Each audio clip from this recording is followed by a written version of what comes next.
Hey there everybody, and welcome back to another Blender tutorial where in this one I'm going to show you how to make a disintegration effect completely in geometry nodes. This is only going to take a few nodes, and I'd say that the difficulty is roughly intermediate. Let me show you the result and how to make it. So here you can see we have a kind of an empty object. This is the trigger object for the disintegration effect.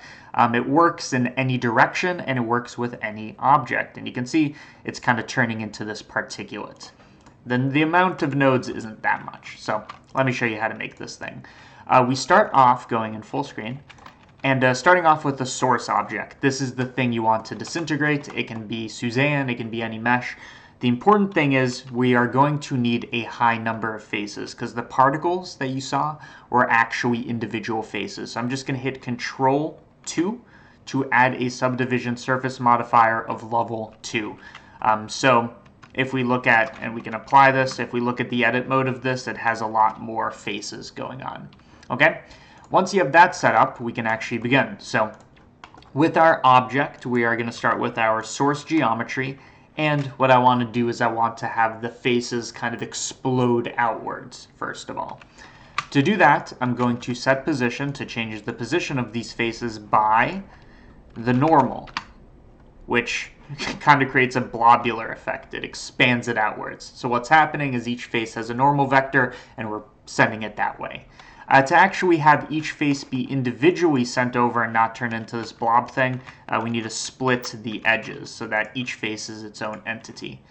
And now you can see this thing kind of explodes outwards. If we add a vector math scale node, we can control the scale of this effect. You can actually have it go inwards as well. For a different kind of effect. And I want this amount that it's doing it to be dependent on a trigger object. So for that, I'm going to have a UV sphere. You can actually shrink it to 0. That still works. And the reason we're not using an empty is we need an object with actual geometry. And we want to inherit this proximity of how close we are to the sphere to trigger the thing. So I'm going to, not a self object, but I'm going to add an object info node to bring in another object, being the sphere, and we want to know the proximity to the faces. And based on that distance, do this effect. So right now it's going to be a bit weird, but you can see, make sure this is set to relative, you can see that it is, once I move the sphere, it is responding to this effect, but very weirdly. And remember, the scale that we want here is between 0 as in off and 1, which is on. The issue is the distance from the sphere, once we connect this back in, is not in this 0 to 1 range, so it kind of explodes outwards. To put it in that range, all we have to do, so again, the issue is the values are too big, positive or negative. We're going to send it through a map range node, and we're going to invert it. What this is going to do, hopefully, there we go. You can see the sphere, as it gets closer, does the effect. If you want this to have like a larger area of effect, so like when the sphere is here, you want it to affect places like that are further away, what we can do is we can increase this value. This is kind of the range of it in some sense. And you can see now we're getting a disintegration. Well, it's not disintegration because the particles aren't getting smaller. And by particles, I mean faces. But you can see this is the beginning of the effect. To make these particles, or faces, become smaller as they kind of grow outwards, we're going to use the scale elements because we want to scale these elements by not necessarily this function. This is actually the opposite of what we want, because when it's far away, it's going to have a value of 0, because we did the inversion. This kind of gives us the opposite kind of effect. We need the inverse of this. So you could either use another map range, or just calculate the inverse by saying 1 minus that. And that is definitely doing a bit of something, but it's not as strong as I'd like it to be. So I'm just going to multiply the strength of this effect by a larger amount. And make sure this is set to clamp so that we don't get negative scaling. And all of a sudden, we get something that almost works. Needs to be a bit stronger. I'm going to set it to 5, see how that does it. And there we go. we can actually control this. So this looks pretty good, but it kind of looks very, I don't know, kind of deterministic.